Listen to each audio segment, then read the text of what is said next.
नमस्कार दोस्तों जैनिज्म के अंदर एक ट्रेडिशन कह लीजिए या फिर एक रिचुअल है फास्ट अनटू डेथ का। बेसिकली इसको संथारा कहा जाता है। आई एम श्योर कि आपने कई बार इसके बारे में पढ़ा भी होगा, सुना होगा। लेकिन रिसेंटली एक केस सामने आया जिसमें यह बताया गया कि इंदौर के एक कपल है, उनकी एक बच्ची थी 3 साल की, और उस 3 साल की बच्ची को उन्होंने फास्ट अनटू डेथ करा दिया। और इसी को लेकर काफी कंट्रोवर्सी भी हुई। आप देख सकते हो खबर, 3 year old with tumour dies after Jain fast unto death enforced by parents.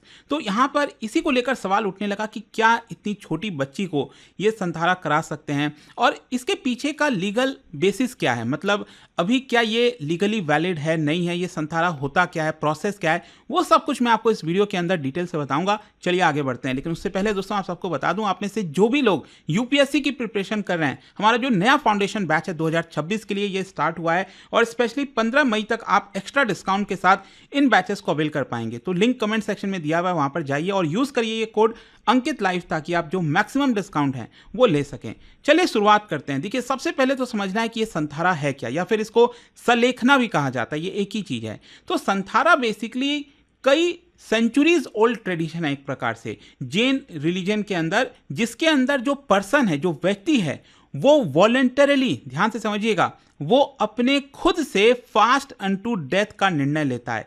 मतलब कि वो तब तक भूखा रहेगा जब तक उसकी मृत्यु नहीं हो जाती। तो धीरे धीरे करके उसका जो फूड और वाटर है वो हटाया जाता है। एंड ये बेसिकली अगर आप देखोगे ना, जो प्रैक्टिस है ये मेंबर्स ऑफ श्वेतांबर सेक्ट के द्वारा किया जाता है। जैनिज्म में आपने पढ़ा होगा दिगंबर और श्वेतांबर। तो यहाँ पर जो श्वेतांबर सेक्ट हैं जैनिज्म के अंदर, वो ये बेसिकली कंडक्ट करते हैं। और इसका पर्पस क्या है समझिए, इसका पर्पस है टू अचीव स्पिरिचुअल प्यूरिफिकेशन। मतलब कहते हैं ना, लिबरेशन होना, मोक्ष पाना, कुछ उस प्रकार का आपको इसका पर्पस देखने को मिलेगा। मतलब आप अपने फिजिकल बॉडी को डिटैच करना चाहते हो, जो दुनिया भर में डिजायर वगैरह है उससे आप दूर जाना चाहते हो, तो ये बोला जाता है इसका पर्पस। और इसको कब लिया जाता है, ये कई बार देखने को मिला है कि जब लोग काफ़ी बूढ़े हो जाते हैं, जब मृत्यु काफ़ी नज़दीक होती है, तब ये जो संथारा है वो कंडक्ट किया जाता है। या फिर कोई एक ऐसा पर्सन है जिसका इनक्योरेबल डिजीज़ है, मतलब एक ऐसा डिजीज़ है जो क्योर नहीं हो सकता और मृत्यु निश्चित है, तो उस केस में भी उस पर्सन को काफ़ी पेन हो रहा है, तो कई बार वो लोग इसमें भी कंडक्ट करते हैं। एंड इसके बाद क्या है कि अगर आप ऐसा स्पिरिचुअल प्रोग्रेस पाथ पर चले गए हो, लेकिन आप जी रहे हो, इसकी वजह से आप वो स्पिरिचुअलिटी अचीव नहीं कर पा रहे हैं, तो उस केस में जो है संथारा लोग कंडक्ट करते हैं। अच्छा, ध्यान रखिएगा, जैनिज्म के अंदर इसको सुसाइड नहीं बोला जाता। बेसिकली ये फुल कॉन्शियसनेस से होता है। कहने का मतलब यह है कि एक ये हो गया, जैसे मान लो आप अपने जीवन से बहुत दुखी हो, बहुत परेशान हो, कर्ज ले रखा है, कई बार लोग सुसाइड कर लेते हैं, इस तरह की चीज़ें होती हैं। लेकिन यहाँ पर ऐसा कॉन्सेप्ट नहीं है। यहाँ पर ये कहा गया है कि आप फुल्ली कॉन्शियस हो, आप अच्छा लाइफस्टाइल जी रहे हो, आपके पास सब कुछ है, लेकिन ये जो पर्पज़ मैंने आपको बताया ना, इस वजह से आप ये कंडक्ट करना चाहते हो, तो इसीलिए इसको सुसाइड नहीं बोला जाता। It is non violent, gradual, और ये स्पिरिचुअल रिफ्लेक्शन के साथ किया जाता है। और ये जैनिज्म में कहना है जैन लोगों का कि यहाँ पर जो हमारा रिलीजियस टेक्स्ट है वो भी इसको सपोर्ट करता है, और जो जैन मॉन्क्स होते हैं ना, उनके गाइडेंस में ये किया जाता है। अच्छा, इसका प्रोसेस क्या होता है मैं आपको बताता हूँ। बेसिकली यहाँ पर जो संथारा प्रैक्टिस करना चाहता है, जो फास्ट अनटू डेथ पर जाना चाहता है, तो वो पहले जैन मॉन्क से कंसल्ट करता है, अपने फैमिली मेम्बर से कंसल्ट करता है, और उसके बाद यहाँ पर संथारा के पाथ पर जाता है। और जो रिलीजियस अप्रूवल है वो लिया जाता है स्पेशली फ्रॉम स्पिरिचुअल लीडर से, कि उनकी परमिशन ली जाती है कि क्या हम ये कर सकते हैं कि नहीं। और देखिए, यहाँ पर स्टार्टिंग में क्या होता है कि पहले जो सॉलिड फूड है वो छुड़ाया जाता है, कि सॉलिड फूड लेना धीरे धीरे बंद कर दिया।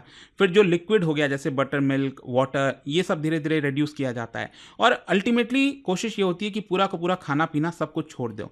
और जो पर्सन है वो लगातार प्रेयर करता रहता है, वो मेडिटेशन करता है, चैंट करता है, माफ़ी मांगता है। अक्सर आपने देखा होगा, आपके जो जैन फ्रेंड्स हैं, मिच्छामी दुग्धम साल में भेजते हैं, एक बार मैसेज भेजते हैं, तो वो माफ़ी मांगते हैं एक प्रकार का। तो वो लगातार फॉरगिवनेस सीख करते रहते हैं। और डेथ जो है वो मेडिटेशन के स्टेट में होता है। आप इतना लीन हो जाते हो इसके अंदर कि उस पर्टिकुलर स्टेज में आपकी मृत्यु हो जाती है, और जो पर्सन है वो नवकार मन जो है वो जपता रहता है। तो ये प्रोसेस होता है। अब इसके पीछे ये कहा जाता है जैनिज्म के अंदर कि यहाँ पर कुछ जो स्क्रिप्चर्स हैं, जैसे तत्वरत सूत्रा हो गया, कुछ जो ऐसे स्क्रिप्चर्स हैं उसके अंदर इसका मेंशन है। एंड साथ ही साथ जैन के अंदर ये नॉन अटैचमेंट को शो करता है, नॉन वायलेंस को शो करता है, तो इसलिए हम इसको सुसाइड नहीं मानते। खैर, इससे रिलेटेड अगर आप कंट्रोवर्सीज देखोगे, जो लीगल स्टेटस की मैंने बात की भारत के अंदर, वो क्या है? देखो, 2015 में क्या हुआ था, राजस्थान हाई कोर्ट ने इसको इलीगल डिक्लेयर कर दिया था संथारा को, और कहा था कि it is nothing less than abetment of suicide, मतलब आईपीसी सेक्शन 306 और 309 के अंदर ये आना चाहिए। तो जैन कम्युनिटी ने इसको लेकर काफी प्रोटेस्ट किया था और कहा था कि ये हमारे फ्रीडम ऑफ रिलीजन के खिलाफ जाता है, आर्टिकल 25 के खिलाफ, आर्टिकल 21 के खिलाफ भी जाता है, राइट टू लाइफ, क्योंकि उनका ये कहना का तर्क था कि अगर हमें राइट टू लाइफ है तो right to die with dignity भी है। तो यहाँ पर कई सारे तर्क दिए गए और उसके बाद मामला फिर सुप्रीम कोर्ट में गया। अब सुप्रीम कोर्ट ने क्या था कि अगस्त 2015 में इसके ऊपर स्टे लगा दिया था। तो अभी लीगल स्टेटस की अगर हम बात करें तो ना तो ये अभी लीगल है और ना ही इलीगल है, मामला अभी सब जुडियस है, जुडिशियल स्क्रूटनी में है। अब क्या होता है कि जुडिशरी भी यहाँ पर क्लियर कट डिसीजन लेने में थोड़ा सा कतराती है, जल्दी आपको डिसीजन देखने को नहीं मिलेगा क्योंकि बैकलैश वगैरह भी अक्सर देखने को मिलता है। तो ये आई होप आप समझ पा रहे होगे। खैर, अभी ये रिसेंटली क्या कंट्रोवर्सी हुई है मैं आपको बताता हूँ, 2025 का भी रिसेंट का ही है। यहाँ पर एक आईटी प्रोफेशनल कपल हैं मध्य प्रदेश इंदौर के, उनकी 3 साल की बच्ची थी व्याना जैन। अब उसको क्या हुआ था, she was diagnosed with terminal brain tumour, मतलब एक ऐसा ट्यूमर हुआ था बच्ची को जिससे ये कहा जाता है कि इट वॉज इनक्योरेबल। बहुत ज़्यादा उसको पेन हो रहा था, डॉक्टर ने भी जवाब दे दिया था कि ऐसी कंडीशन है कि वो क्योर हो ही नहीं सकता। तो उस कंडीशन में जो कपल हैं उन्होंने डिसाइड किया कि जैन मॉन्क से सलाह लेते हैं। तो जो राजेश मुनि महाराज हैं उन्होंने परमिशन दे दी संथारा की कि आप बच्ची का संथारा करा सकते हो। और फाइनली जो बच्ची का फूड वाटर वगैरह है वो धीरे धीरे हटाया गया एंड जो बच्ची है उसकी 21 मार्च को मृत्यु हो जाती है संथारा के प्रोसेस में। एंड लेटर जो है इनफैक्ट उसका जो golden book of world record में भी नाम आ जाता है कि she is the youngest person जिसने संथारा अंडरटेक किया है, क्योंकि इतने छोटा पर्सन जो है आज तक कभी भी संथारा नहीं लिया था। तो पहली बार इस तरह की चीज़ें शायद देखने को मिली। तो इसको लेकर काफ़ी ज़्यादा कुछ आउटरेज वगैरह भी हुआ था। अभी क्या है ना कि जो इंडिया पाकिस्तान पूरा टेंशन चल रहा था तो इसमें ये न्यूज़ कहीं ना कहीं खो गई थी। तो मैंने सोचा कि आपको इस बार इसके बारे में बता दूं। तो यहाँ पर जो चाइल्ड राइट्स ऑर्गेनाइजेशन है, लीगल एक्सपर्ट्स हैं, मेडिकल प्रोफेशनल्स हैं, उन्होंने इस एक्ट को कंडेम किया और आरोप लगाया कि this is violation of child rights. यहाँ पर लैक ऑफ कंसेंट के बारे में बोला गया, क्योंकि अगर आप जस्टिफाई भी करते हो कि संथारा के अंदर फुल कॉन्शियसनेस से पर्सन डिसाइड करता है, लेकिन जो 3 साल की बच्ची है वो कैसे डिसाइड कर लेगी ये चीज़ के बारे में। तो ये पॉसिबल मिसयूज हुआ है रिलीजियस इन्फ्लुएंस का, ये आरोप यहाँ पर लगाया जा रहा है। खैर, यहाँ पर स्टेट के द्वारा एक्शन भी लिया गया। जो Madhya Pradesh state commission for protection of child rights है, उन्होंने नोटिस जारी किया पेरेंट्स को जो जैन मॉन्क इन्वॉल्व थे जिन्होंने परमिशन दी। इंदौर डिस्ट्रिक्ट एडमिनिस्ट्रेशन को भी यहाँ पर आपका समन भेजा गया, नोटिस भेजा गया। तो फाइनली देखो, इसको लेकर जो लीगल क्वेश्चन रेज होता है ना यहाँ पर, वो यही है कि क्या एक माइनर को, मतलब यहां पर तो हम 3 साल के बच्चे की बात कर रहे हैं, लेकिन अगर 18 साल से भी नीचे की कोई भी बच्चा है तो क्या हम उसको रिलीजियस डेथ रिचुअल में धकेल सकते हैं? क्या उसको वो एंटर करने देना अलाउड करना चाहिए? ये एक सबसे बड़ा सवाल है, लीगल क्वेश्चन।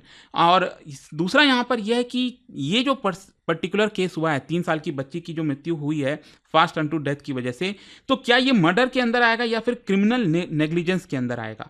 और साथ ही साथ तीसरा क्वेश्चन यह आता है कि is the right to religion above a child's right to life and protection? जब हम क्योंकि देखो फंडामेंटल राइट्स की बात कर रहे हैं ना, तो अक्सर कई बार 2 फंडामेंटल राइट्स के बीच में भी तनाव देखने को मिलता है। तो यहां पर यही सवाल उठता है कि जो चाइल्ड का right to life and protection है, क्या उससे बढ़कर है ये राइट टू रिलीजन? अगर रिलीजन के अंदर कुछ भी बोला गया तो क्या आप एक चाइल्ड के ऊपर, चाइल्ड की जो राइट है, क्या आप उसको भी छीन सकते हो? तो ये कुछ ऐसे सवाल हैं। अल्टीमेटली मामला कोर्ट में जाएगा और कोर्ट में जब सुनवाई होगी, एंड जैसा मैंने आपको बताया कि 2015 में भी सुप्रीम कोर्ट ने अभी के लिए स्टे तो लगाया था, लेकिन तब से लेकर 10 साल ऑलमोस्ट होने जा रहे हैं, कोई एग्जैक्ट डिसीजन भी नहीं लिया गया है कि क्या होना चाहिए इसको लेकर, क्या ये अलाउ कर देना चाहिए। तो ओवरऑल देखो, ब्रॉडर इंप्लीकेशन यही है कि रिलीजियस फ्रीडम, जैन कम्युनिटी जो है वो डिफेंड करती है संथारा को कि ये रिनाउंसिएशन का हमारा एक्ट है। लीगल फ्रेमवर्क जैसा मैंने बताया कि कोर्ट को कहीं ना कहीं डिसाइड करना चाहिए, लिमिट लगानी देनी चाहिए कि आखिरकार क्या होना चाहिए, स्पेशली बच्चे के कॉन्टेक्स्ट में। एटलीस्ट एक चीज़ पता तो ना लीगली, आप बीच में नहीं डाल सकते। फिर है चाइल्ड राइट्स को लेकर, जैसा मैंने बताया कि हम ये दिखाता है कहीं ना कहीं जो गैप है हमारे कानून के अंदर कि जो माइनर्स के प्रोटेक्शन है फ्रॉम रिलीजियस कोहर्सन, क्या वो अभी भी अलाउ करना चाहिए? मॉरल क्वेश्चंस भी राइज होता है। Is it ethical for parents कि आप एक बच्चे को जो है, चाहे वो भले ही टर्मिनली इल हो, क्या आप उसको फास्ट अनटू डेथ में धकेल सकते हैं? स्टेट की भी रिस्पॉन्सिबिलिटी बनती है यहाँ पर। तो देखो यहाँ पर कई सारे सवाल पूछे जा रहे हैं। मान लो मेडिकल साइंस के द्वारा बोल दिया गया कि मान लो बच्ची नहीं बच सकती थी, बहुत ज़्यादा पेन में थी, जो भी है, लेकिन मे भी शायद हो सकता है 1% चांस हो कि बच जाए, या फिर मतलब जो भी होगा, नहीं भी चांस हो। तो अल्टीमेटली मैं समझता हूँ कि कहीं न कहीं कोर्ट को इसके अंदर प्रॉपर तरीके से जाँच करनी चाहिए, इंटरवीन करना चाहिए और एक प्रॉपर गाइडलाइंस जारी करनी चाहिए इसको लेकर, कि क्या होना चाहिए इसके अंदर। क्योंकि कल के डेट से तो फिर कोई भी अपने बच्चे को जो है संथारा की तरफ ले जा सकता है, क्या होगा वो देखने वाली बात होगी। और जाने से पहले आप सबके लिए एक क्वेश्चन है यहाँ पर, क्या बता सकते हो which of the following rights of child may be potentially वॉलेटेड अगर संथारा इंपोज किया जाता है माइनर के ऊपर? कौन से राइट्स यहाँ पर वॉलेट होते हैं? इसका राइट आंसर आप सब जानते हैं, मेरे इंस्टाग्राम पर तो मिलेगा ही, वहाँ पर अगर आप नहीं हो कोई बात नहीं, टेलीग्राम से ले सकते हैं इसका सही उत्तर। और जैसा कि मैंने आपको बताया, अगर आप स्टडी IQ पर कोई भी कोर्स बैच लेना चाहते हैं, स्पेशली 2026 की अगर आप तैयारी कर रहे हैं, हमारा फाउंडेशन बैच ले सकते हैं। By using this code Ankit live you will get maximum discount. Thank you.